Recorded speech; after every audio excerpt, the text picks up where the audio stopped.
ആളെയും പിള്ളേര് പറഞ്ഞിട്ട് ടർഫ് ബുക്കിയിട്ടുണ്ട്. നീ ഉണ്ടാവൂലേ? എടാ മീര ഇല്ലല്ലോ പിന്നെന്താ? ആ ഞാനുണ്ട്.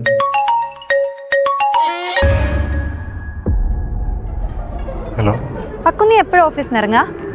ഞാൻ വൈകിട്ട് 5:30 എത്തുവേ. ഇന്നോ? അതെ, ഇന്ന്. എന്താ ബുദ്ധിമുട്ടാവോ? അതല്ല, നീ നാളെ വരുള്ളൂ എന്നല്ലേ പറഞ്ഞേ? എനിക്കിന്നെ മിസ് ചെയ്യുന്നു അക്കു. ഞാൻ ഇറങ്ങി. എടാ അത് നിതിൻ ടർഫ് ബുക്ക് ചെയ്തിട്ടുണ്ട്. ഞാൻ നിന്നെ കാണാലോ എന്നുള്ള എക്സൈറ്റ്മെന്റിൽ വരുമായിരുന്നു. എടാ അത് ഞാൻ വരാന്ന് പറഞ്ഞു പോയി. നിനക്ക് ടർഫിൽ പോകുന്നതാണ് ഹാപ്പിനെസ് എങ്കിൽ അയക്കോ, ഞാൻ വല്ല ഊബറും ബുക്ക് ചെയ്തോളൂ. മീര, എന്നെ കാണണമെന്ന് നിനക്കൂടെ തോന്നണല്ലോ. മീര പ്ലീസ്, ഞാൻ വരാം. എടാ അതെ, എനിക്ക് അത്യാവശ്യമായിട്ടൊരു കാര്യമുണ്ട്, ഞാൻ ഉണ്ടാവില്ല. നിങ്ങൾ പോയിട്ട് വാ. ശരി.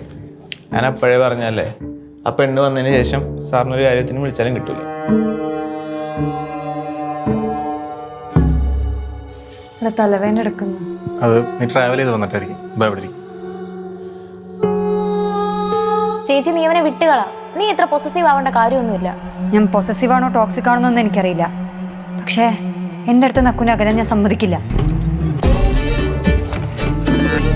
അവൻ എത്രയൊക്കെ അകലാൻ നോക്കിയാലും ഞാൻ അതിൻ്റെ ഇരട്ടി അവൻ ഒട്ടി നിൽക്കും. നിന്റെ ഫോണും തന്നെ. നിനക്കെന്നെ ട്രസ്റ്റ് ഇല്ലേ മീര? ട്രസ്റ്റ് ഉള്ളതുകൊണ്ടല്ലേ ചോദിച്ചേ, അല്ലേ നീ അറിയാതെ എനിക്ക് നോക്കിയാ പോരെ?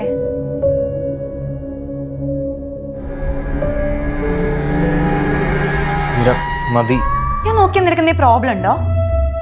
അതോ ഇനി ഞാൻ ഇല്ലാത്ത ദിവസം നിനക്ക് എന്തെങ്കിലും ഹൈഡ് ചെയ്യാനുണ്ടായിരുന്നോ? മീര എനിക്ക് പ്രോബ്ലം ഉണ്ടായിട്ടല്ല, പക്ഷെ നിനക്കെന്നോട്ടും വിശ്വാസമില്ല എന്ന് വിചാരിക്കുമ്പോൾ എനിക്കൊട്ടും കംഫർട്ട് തോന്നുന്നില്ല. നിന്റെ അൺകംഫർട്ടബിൾ ഞാനാണല്ലേ? ഞാൻ നിന്നെ സ്നേഹിച്ചതായിരിക്കും ഞാൻ ചെയ്ത തെറ്റ്. മീര, മീര